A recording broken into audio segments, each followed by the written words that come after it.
დაანონსებული სტრუქტურული რეფორმის ფარგლებში პერსონალურ მონაცემთა დაცვის სამსახური, როგორც დამოუკიდებელი უწყება 2026 წლის 2 მარტს წყვეტს არსებობას.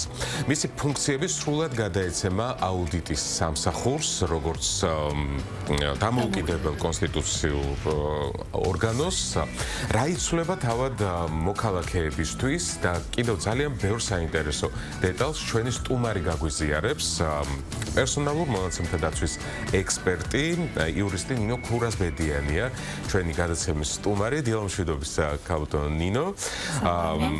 მოდით დავიწყოთ სულ თავიდან, რას შეეხება ამ რეორგანიზაციას, ხო, თუ სტრუქტურულ ცვლილებას. რას ნიშნავს აღნიშნული ინსტიტუციური ცვლილება ზოგადად პრაქტიკაში?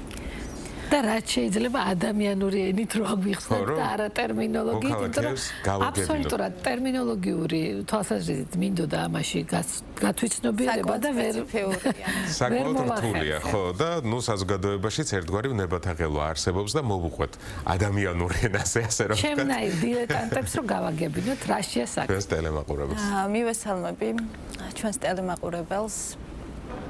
მართალია 2026 წლის 2 მარტიდან უკვე სახელმწიფო აუდიტის სამსახურს გადაეცემა პერსონალურ მონაცემთა დაცვის სამსახურის საზედამხედველო ფუნქცია. თუმცა ამ ინსტიტუციურ ცვლილებებში ძალიან მნიშვნელოვანია აღინიშნოს, რომ კანონის ძირითადი შინაარსი, რომლითაც თითოეული ჩვენგანი აღჭურვილი ვართ, გარკვეული უფლებრივი გარანტიებით, ეს უფლებრივი გარანტიები არ გვეზღუდება, გვჩება კვლავ და თითოეულ ჩვენგანს მოქალაქეებს, ვისთვისაც რეალურად ეს კანონი არსებობს, ვისთვისაც მნიშვნელოვანია, რომ ის უფლებები აღიდგინონ, კვლავ ექნებათ შესაძლებლობა, ბუნებრივია, დამოუკიდებელი სახელმწიფო უწყების ფარგლებში თავიანთი უფლების რეალიზება შეძლონ. თუმცა ამ გარდამავალ პერიოდში მართალია გამოიწვია ამ პროცესებმა ნებათაღელვა, თუმცა მონაცემთა სუბიექტებს, ან თითოეულ ჩვენგანს, ფიზიკურ პირებს, ცოცხალ და გარდაცვლილ ფიზიკურ პირებს, კვლავ გვჩება ის უფლებრივი გარანტიები, რასაც პერსონალურ მონაცემთა დაცვის შესახებ საქართველოს კანონი გვთავაზობს, რომ მაქსიმალურად ჩვენი პერსონალური მონაცემები იყოს კონფიდენციალური და მეტი ვიცოდეთ იმის შესახებ, რომ მეტად შევძლოთ ჩვენი უფლების რეალიზება. აი იმისათვის, რომ თქვენ მიერ ჩამოთვლილი უფლებებით ვისარგებლოთ და უშუალოდ ორგანიზაციებს აქვთ ვალდებულებები. ამ კუთხით ორგანიზაციებისთვის კერძო და საჯარო და უშუალოდ სექტორისთვის რამე ხო არ იცვლება ამ საკანონმდებლო ცვლილებებით, ან ორგანიზაციების მიმართ ხო არ შემსუბუქდება და უშუალოდ მიდგომა? კანონი ჩვენ რომ გვანიჭებს გარკვეულ უფლებრივ გარანტიებს, ბუნებრივია ორგანიზაციებს, საჯარო და კერძო დაწესებულებებს აკისრებს ვალდებულებას. ის რაც ჩვენ ვანდეთ მათ, ის ინფორმაცია, ის მონაცემები, რაც ჩვენ შესახებ მათთან არსებობს, იყოს მაქსიმალურად უსაფრთხოდ დაცული და ასევე მოგცენ შესაძლებლობა რეალიზება მოვახდინოთ ამ უფლებების. ამისთვის მნიშვნელოვანია ის ვალდებულებები, რაც მათ კანონით აკისრიათ, სრულად უზრუნველყონ. ამ ვალდებულებების ნაწილში არ იცვლება არაფერი, კვლავ კერძო და საჯარო დაწესებულებები, ასევე ცალკე აღებული ფიზიკური პირების, რომლებიც ინდივიდუალურად არიან მონაცემების დამუშავების პროცესში, კვლავ ვალდებული არიან, რომ ყველა ის კანონით გათვალისწინებული ფუნქცია, რაც დღემდე და დღეს აკისრიათ, კვლავ უზრუნველყონ.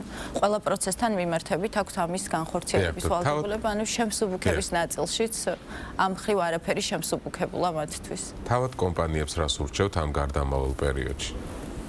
პირველ რიგში, რაც ძალიან მნიშვნელოვანია, უნდა გააგრძელონ უწყვეტობა ამ პერსონალური მონაცემების უსაფრთხოების თვალსაზრისით, გადახედონ არსებულ პროცესებს, საჭიროების შემთხვევაში უფრო გაამკაცრონ მიდგომები პერსონალური მონაცემების კონფიდენციალურობის თვალსაზრისით, ასევე მოქალაქეების მიმართვიანობის შემთხვევაში დროულად უზრუნველყონ რეაგირება ამ პროცესებზე, პერიოდული ინსტრუქტაჟი თავიანთი თანამშრომლების, რადგან ორგანიზაციები აბსტრაქტულად გადაწყვეტილებებს ვერ იღებენ, ბუნებრივია. ამ გადაწყვეტილებების მიღების ნაწილში ვართ ადამიანები ჩართული.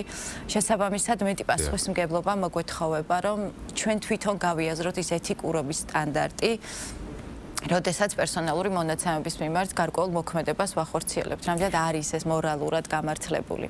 და სხვათა შორის ამასთან დაკავშირებით მინდა ვთქვა, რომ ძალიან ხშირად გვავიწყდება, რომ ამ პერსონალური მონაცემების უკან დგანან ნამდვილი რეალური ცოცხალი ადამიანები და მათთვის ძალიან მნიშვნელოვანია ეს თითოეული კივნეულია ყველა პროცესი, რაც ამას მოყვება ხოლმე.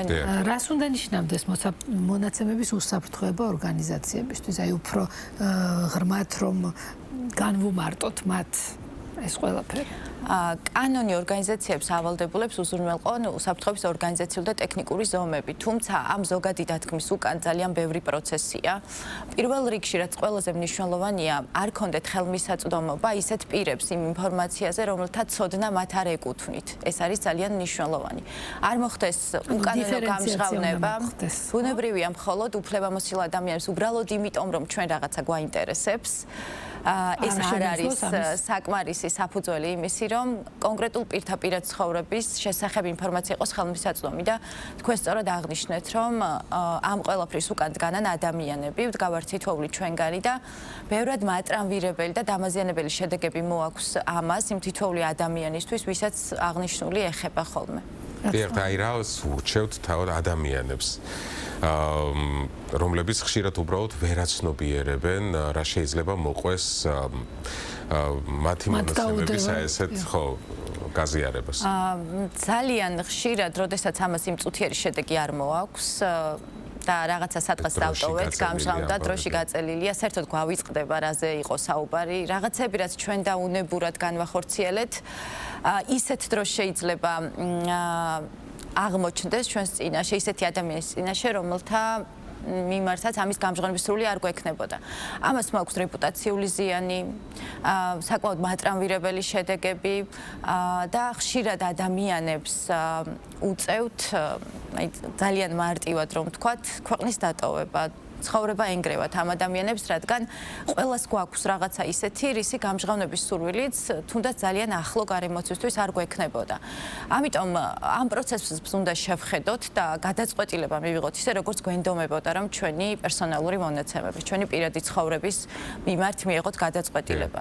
რადგან ორგანიზაციას წარმოვადგენ თუ ინდივიდუალურად ვიღებთ გადაწყვეტილებას, საქმე გვაქვს ადამიანებთან, მით უმეტეს თუ მოწყვლად ჯგუფს ეხება.